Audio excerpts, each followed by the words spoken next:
Ek groet julle vriende, ons luister na 2 Tessalonisense hoofstuk 2.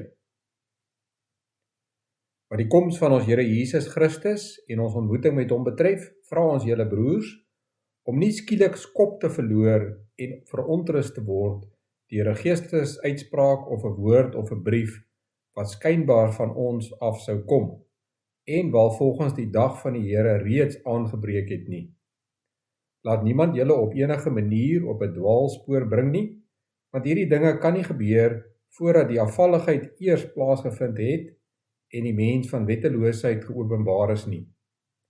Hy is die seun van die verderf, die een wat teenstand bied en hom verhef oor alles wat God of voorwerp van aanbidding genoem word, sodat hy selfs in die tempel gaan sit en hom as God voordoen.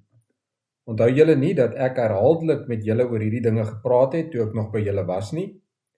En nou weet julle wat dit is wat hom terughou om op sy eie tyd geopenbaar te word. Want die wetteloosheid is reeds in die geheim aan die werk, maar net totdat hy wat hom nog terughou uit die weg geruim is. En dan sal die wettelose mens geopenbaar word, die een vir wie die Here Jesus deur die asem van sy mond sal uitwis. Ja, hy sal hom deur die glans van sy verskyning vernietig. Deur die werking van Satan sal die koms van die wettelose mens gepaard gaan met volle magsvertoon, met bedrieglike tekens en wonders, met elke vorm van goddelose misleiding vir hulle wat verlore gaan, omdat hulle nie die liefde vir die waarheid aanvaar het om verlos te kan word nie. En daarom laat God die krag van dwaling oor hulle kom, sodat hulle die leuen sal glo. En sodat almal wat nie die waarheid glo nie, maar behaag vind in die ongeregtigheid, veroordeel kan word. Ons egter broers, behoort God altyd vir julle te dank, julle vir wie die Here liefhet, omdat God julle as eerstelinge gekies het om verlos te word, deurdat die Gees julle heilig en deurdat julle die waarheid glo. Hy het julle ook hier daartoe geroep, om deur ons verkondiging van die evangelie die heerlikheid van ons Here Jesus Christus te verkry. Daarom broers, wees standvastig en hou vas aan die oorlewerings waarin julle onderrig is deur 'n woord of 'n brief van ons af. En mag ons Here Jesus Christus self en God, ons Vader, wat ons liefhet en uit genade aan ons blywende bemoediging en hoop gee, julle harte bemoedig en vir elke goeie daad en woord versterk. Ons lees tot sover uit die woord van die Here.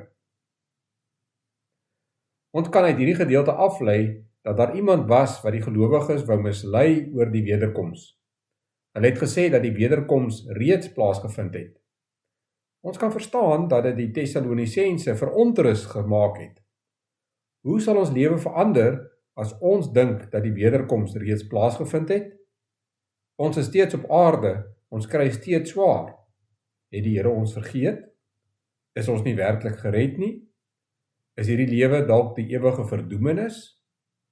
Hoe moet 'n mens dan nou verder lewe?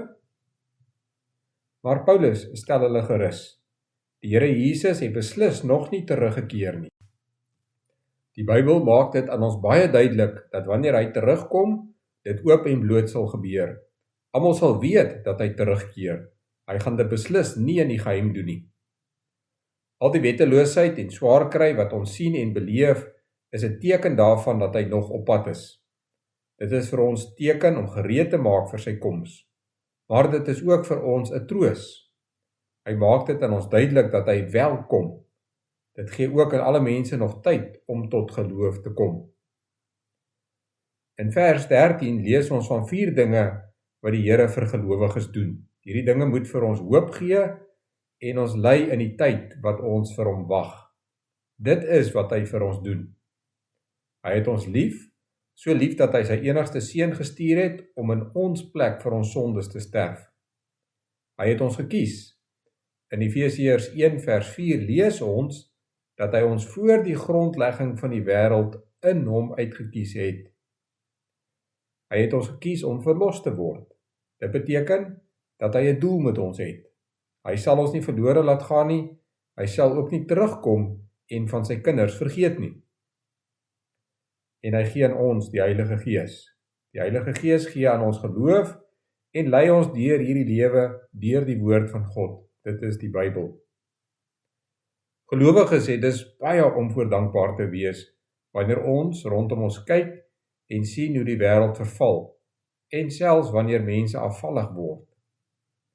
Dit is dan ook waarmee ons onsself moet besig hou, terwyl ons vir die wederkoms wag. Ons moet God daagliks dank vir die dinge wat hy vir ons doen.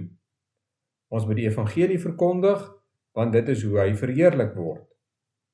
Ons moet standvastig wees in ons geloof en volhard daarin om te doen wat reg is. Ons moet vashou aan die waarheid van die evangelie wat aan ons verkondig is. Ons geloof word sigbaar in ons dade. Daarom moet ons ook aanhou om goeie dade te doen. Dit is waar ons hoop kry en hoe ons hoop uitleef. Die Here Jesus is op pad, hy gaan weer kom, en wanneer hy kom, moet ons gereed wees, ongeag van hoe ons omstandighede hier op aarde lyk. Ons kan gereed wees, want hy maak dit self vir ons moontlik, deur sy redding en die Heilige Gees wat in ons woon. Kom ons bid saam. Onse Vader wat in die hemel is, laat u naam geheilig word, laat u koninkryk kom, laat u wil geskied, net soos in die hemel, net so ook op die aarde. Gee ons vandag ons daaglikse brood en vergewe ons oortredinge, soos ons ook die vergewe wat teen ons oortree. En laat ons nie in versoeking kom nie, maar verlos ons van die bose, want aan u behoort die koninkryk en die krag en die heerlikheid tot in ewigheid. Amen.